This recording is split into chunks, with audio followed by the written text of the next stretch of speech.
Mexico, and happy National Apprenticeship Week. I'm Dawn Moore. I'm a Senior Director at Central New Mexico Community College, and I oversee the New Mexico Information Technologies Apprenticeship Program. Today, I'm going to take a few minutes of your time and talk about our program and what we have to offer, and then I'm happy to answer any questions that you might have. We are one of the first non-traditional apprenticeship programs in New Mexico.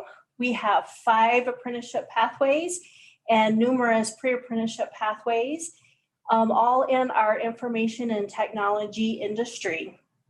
What's really exciting is for employers, you don't have to be an information technology business to participate and bring in apprentices. You just have to have a need for skilled information technology workers. For apprentices, we have 5 pathways that you can choose from. Our most popular is our customer service support program. These folks are kind of on the front lines. They're the ones that are going to answer questions when internal and external customers call and have issues with either software or hardware, with connecting to the internet or to the network, with printing, all of those questions that we've all had over the years. These are the frontline workers that are going to be able to answer those questions and help people get back to work and be productive. We also have our applications developer track, and that track is really the creative track.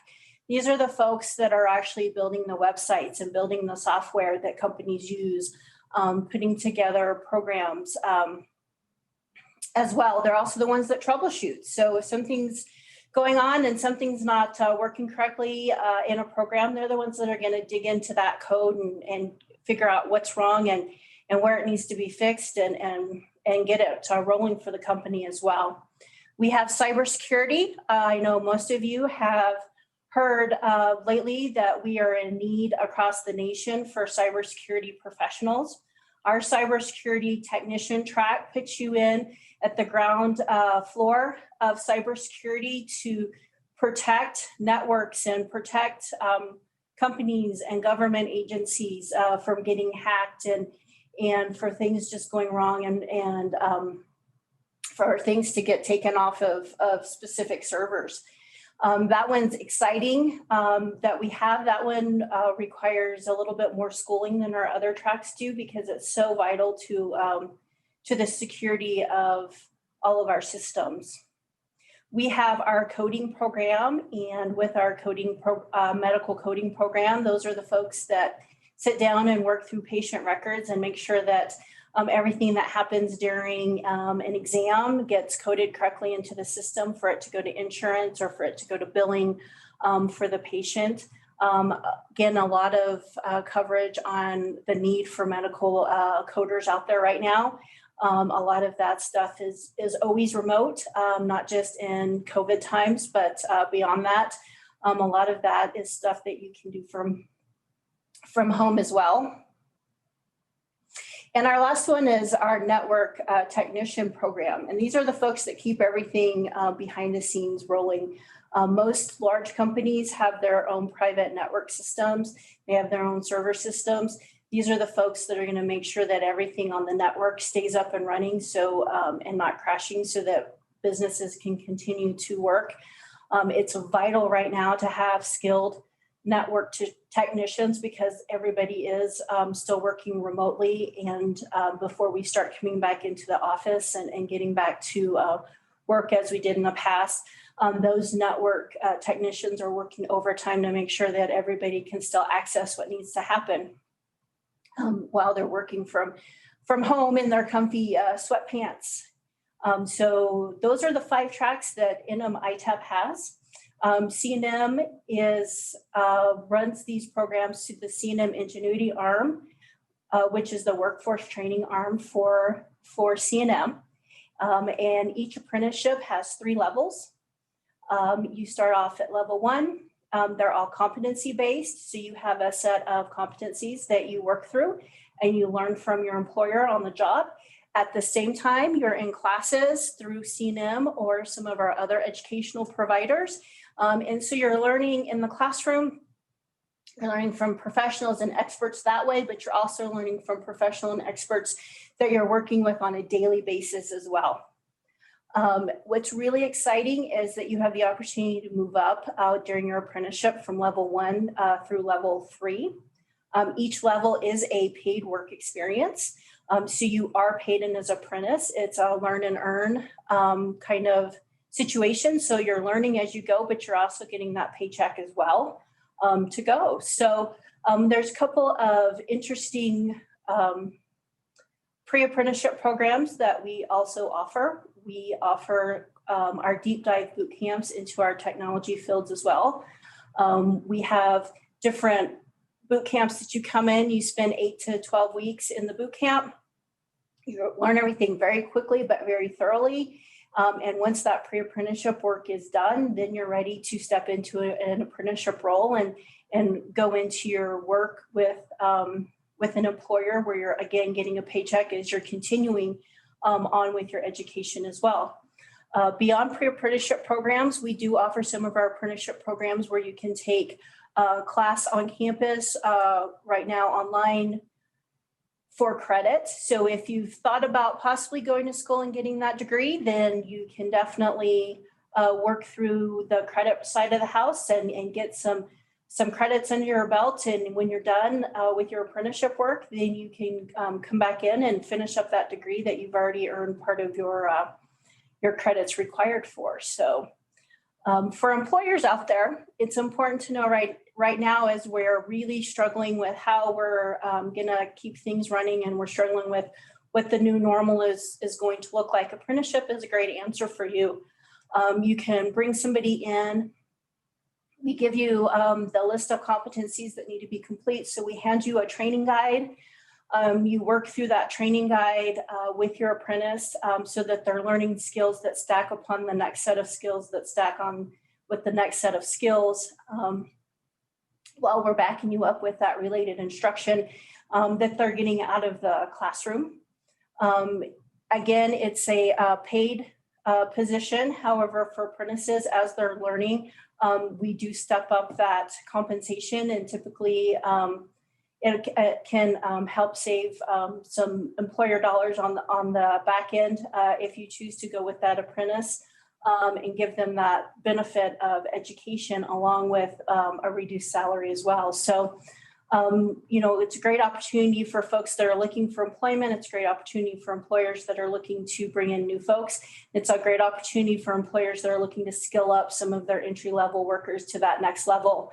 We definitely work with incumbent workers to help skill up some of your workers into that next level of productivity for you as well. So some websites to keep in mind if you'd like some more information. Specifically about the apprenticeship program, you can go to nmitap.org, nmitap.org. Check out cnm.edu for all of our credit offerings and all the amazing things that we're doing. cnmingenuity.org will take you to our workforce site where you can find out what we're doing with all of our workforce programs, and deepdivecoding.com will take you to look at our deep dive boot camps where you can learn more about our pre-apprenticeship programs. So do we have some questions? Yes, Dawn, we do have some questions in the queue. You did share, one of the questions was sharing the types of apprenticeship programs, and I think you covered that very well. A question is an apprenticeship an actual job, and do you get paid for the work you do? That is a great question. Yes, an apprenticeship is an actual job. So you come in and you apply to become an apprentice with Week-NMITAP. That's step one. Then we will send out your resume and your information to employers that are looking for apprentices, and you will go through their hiring process. So whatever the employer's hiring process is for a regular employee, you go through that process with that employer and get hired on with that employer, who will then, of course, in turn pay you to work as you're going through the program. Thank you. Another question is, and maybe you can take one of the programs or up to you. What are the minimum qualifications to get into a program? You know, to get into an apprenticeship program, whether it's the NMITAP program or any of the amazing apprenticeship programs that we have across the state in many industries, you have to have that high school diploma or that GED. You've got to be 18 years old. And that's really the place to start as far as minimum requirements. For our programs, requirements beyond that are going to depend on your educational provider. Most require some sort of an entrance exam to make sure that you can get through the work in the classroom. And then some employers will have some minimum requirements. But to get started, you just have to have that GED or high school diploma and be 18 years old. Great, thank you. Another question is, what can I expect if I'm accepted into a program? So for us, you're going to start at the nmitap.org website, and you're going to go to the apprenticeship tab, and you're going to see a button that says interest form. You're going to fill out the interest form and send it to us. At that point, then we're going to send you an email that lists out everything that you have to do to become approved for the apprenticeship program for us. Once you've completed all of the paperwork and we've got your resume to where we think employers are going to be interested, then we add your resume to our resume book. And as employers come in and they're looking for apprentices in each of the different pathways, then we send them that set of resumes for the pathway that folks have indicated that's where they want to work. And then employers go from there. So sometimes you might get a call fairly quickly after you're approved in the program. And sometimes, honestly, it might take a couple of months because it's really driven by employer need. Thank you. Another question, Dawn, is typically how long do programs last? A lot of our, mainly for our programs, we go anywhere from 12 months to about 18 months. Right now, we're on the long end of 18 months just because of circumstances and people having to readjust what they're doing. Before we hit the pandemic, we saw folks finishing up in typically about 16 months. You can get through all of your related instruction that's required, which is your classroom work, and you have enough time to finish the competencies. So part of it's also going to be determined on how many hours you work a week. Most of our apprentices do work 40 hours a week, but we have had some that don't quite work that many. And so, of course, it's going to take a little bit longer to get done for our programs. Okay, thank you. Another question. How does on-the-job training, or how does the on-the-job training portion of the program work? So on-the-job training, you will have a mentor. So each employer, when they come on board and want to employ apprentices, agree that they will assign a mentor to that apprentice. And so apprentices will come in, they will have that point of contact, they will have that mentor. That's somebody that works in the same field that they're interested in, that does a lot of the same duties that they would do outside of their apprenticeship in that same field. And you have that point of contact. So you sit down with your mentor. Most employers have a weekly meeting with their apprentice to kind of go over, well, what did you do this week? What are you still struggling with? How do you feel about these different areas?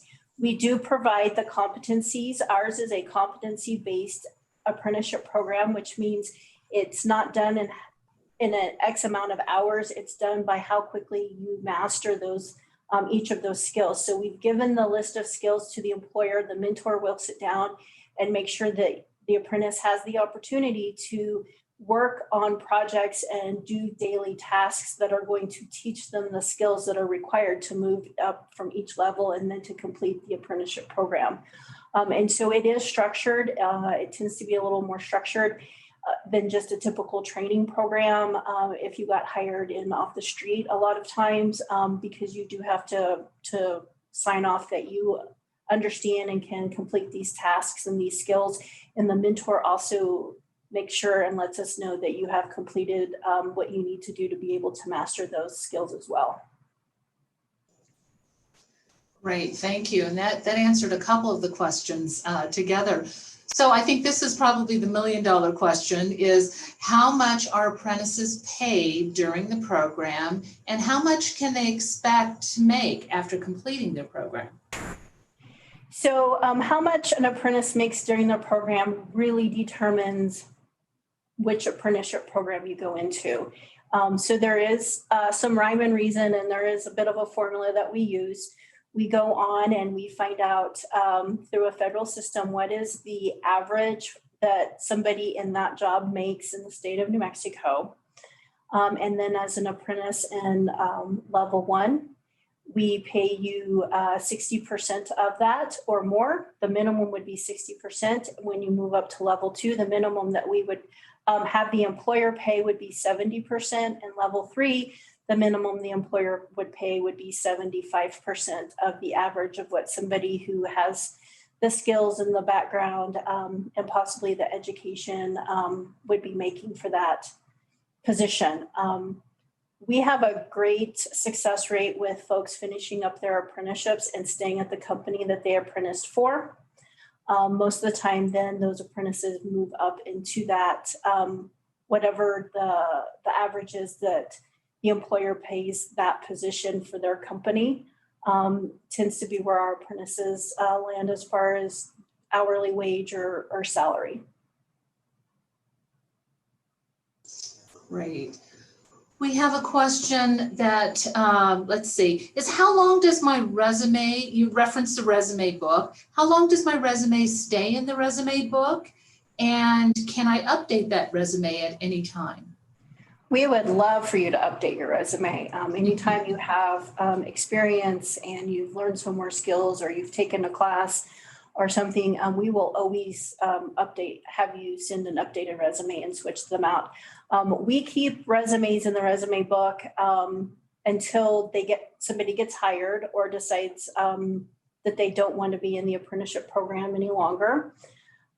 We do send out questionnaires about twice a year asking, are you still interested? Is this something that you would still like to pursue if the opportunity comes about for that? So we keep our resume books full and we keep them out to employers and we continue to talk to employers and make contact with new employers to really recruit them into the program so that we have fresh eyes looking at those resumes and those resume books to hopefully do some interviews and bring an apprentice on. That's fantastic. Let's see, what certifications or which certifications can apprentices receive through an apprenticeship program? So with all apprenticeship programs, when you finish the apprenticeship program, you actually get a certification stating that you have finished an apprenticeship program. For those industries that have apprentices that move up into a journeyman position, those certificates are definitely very important to show that you've gone through the apprenticeship piece so that you can move up. And then for some of the other industries, it really just shows that you've completed something. You started it, you completed it, you know, that you have this training, you've finished this training. So everybody gets that certificate of completion that says that they completed a training program. In addition, depending on which track you go in, there's different industry certifications that are available or that are required. And it really just depends on, you know, which field you go into and if there's a certification that goes with that field that's industry recognized, then we include that as well as part of the program. But you can find a lot of the details on the Department of Workforce Solutions apprenticeship page where you can go in and see all the apprenticeship providers and they give details for each of the pathways. And then you can also, for ours, go to nmitap.org and get the details for what you're specifically interested in. Okay, excellent. Dawn, there are a couple of other questions in the queue that we will answer offline. But besides that, I think that's it. Wonderful. Well, thanks everybody for tuning in and thanks for your time.